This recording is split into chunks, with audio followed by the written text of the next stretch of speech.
సంఘటన జరిగినప్పుడు అధికారుల ఆత్మస్థైర్యం దెబ్బతిన్నట్టుగా మాట్లాడింది. ఆ అంశం కూడా మీరు జన్వాడ ఇష్యూ వచ్చినప్పుడు రాష్ట్రంలో హైదరాబాద్ కేంద్రంగా శాంతి భద్రతలకు సంబంధించిన అంశం లోపల ఎప్పుడప్పుడు కఠినంగా గట్టిగా వ్యవహరించాల్సి వస్తుంది. జరిగిన సంఘటన గురించి ముఖ్యమంత్రి గారు స్పష్టంగా శాసనసభలో చెప్పిన తర్వాత కూడా బండి సంజయ్ గారు అట్లా మాట్లాడుతున్నారు అంటే వారి విజ్ఞత, వారికి ఉన్నటువంటి వివేకం.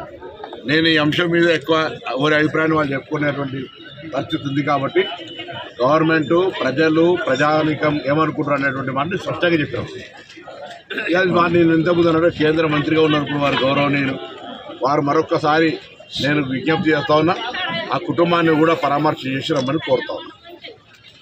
వారిని ఏ విధంగా చనిపోయినరు, మిగతా హాస్పిటల్ ఉన్నారు, ఆ పరిస్థితిని చూసొచ్చి అప్పుడు స్పందించమని నేను బండి సంజయ్ గారిని కోరుతాను. నేను అల్లు అర్జున్ ప్రశ్న పెట్టినా అదే అంటారు. దీనికి సంబంధించి ఏదైనా ఆల్రెడీ శాసనసభ వేదికగా గౌరవ ముఖ్యమంత్రి గారు ఇప్పుడు ఉన్నటువంటి జరిగినటువంటి అన్ని స్పష్టంగా చెప్పినారు.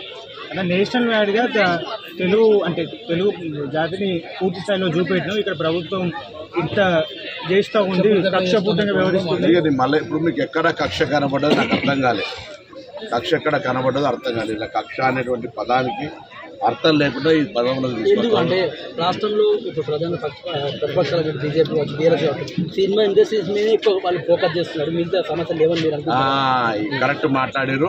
మొన్న అక్బరుద్దీన్ ఓవైసీ శాసనసభలో మాట్లాడుతూ ఏసీబీ కేసుకు సంబంధించి శాసనసభలో చర్చ చేయాలంటారు. ఏసీబీ కేసు గురించి ఎందుకు చేస్తున్నారు? ఒక వ్యక్తికి సంబంధించి శాసనసభలో ప్రజా సమస్యల గురించి చర్చ చేయమని చెప్పండి. అరే కేసుల నిర్దోషి అయితే నిర్దోషితో నిరూపించుకోమని చెప్తా ఉన్నాం కదా. ఏసీబీ ఒక కేసు పెట్టి దాని తర్వాత ఈడీ ఎన్ఫోర్స్మెంట్ అడుగుతా ఉన్నది. దానికి సంబంధించినటువంటి తప్పు, దానికి సంబంధించి ఏదో అధికారంలోకి వస్తామని మీరు ఇష్టపడి చేసిన ఆ విధానంలో దానికి సంబంధించినటువంటి డబ్బు ట్రాన్స్ఫర్ విషయంలో కూడా పొరపాటు జరిగితే ఏసీబీ అట్రాక్ట్ అయింది. అచ్చా మాకు మేముగా సోమోటో ఏదో మేము పిటిషన్ ఇచ్చి కేసు పెట్టింది కాదు. మున్సిపల్ శాఖ ఫిర్యాదు మేరకు దాని తదుపరి ఒక ప్రజాప్రతినిధికి సంబంధించిన విచారణ జరగాలన్నప్పుడు గవర్నర్ గారు అనుమతి కావాలంటే గవర్నర్ గారిని ఊరూరికైనా అనుమతి ఇవ్వలే. గవర్నర్ గారు కూడా న్యాయ నిపుణులతో, అటార్నీ జనరల్ తోటి సలహా తీసుకొని ఇచ్చినాడు. ఈ అంశాన్ని చర్చ చేయమని డిమాండ్ చేసిన వాళ్ళు శాసనసభలో బిజినెస్ అడ్వైజరీ కమిటీ చర్చ అవుతుంది. నేను సభ్యునల్లా అంటే శాసనసభలో ఏమైనటువంటి అంశాలు చర్చ చేయాలని మేము లగచర్ల రీసెర్చ్ చేయడానుకున్నాం. రైతుకు సంబంధించిన అంశం చేసినాం, భూభారత చేసినాం, అన్ని రకాల మున్సిపాలిటీ యాక్ట్, గ్రామ పంచాయతీ ప్రతిదీ ఏమేమి అడుగుతారని చేసినాం. ఆ మాట అడగలే వీళ్ళు. అప్పటికే ఏసీబీ కేసుకు సంబంధించినటువంటి కార్ రేస్ గురించి చర్చకు అడగలే.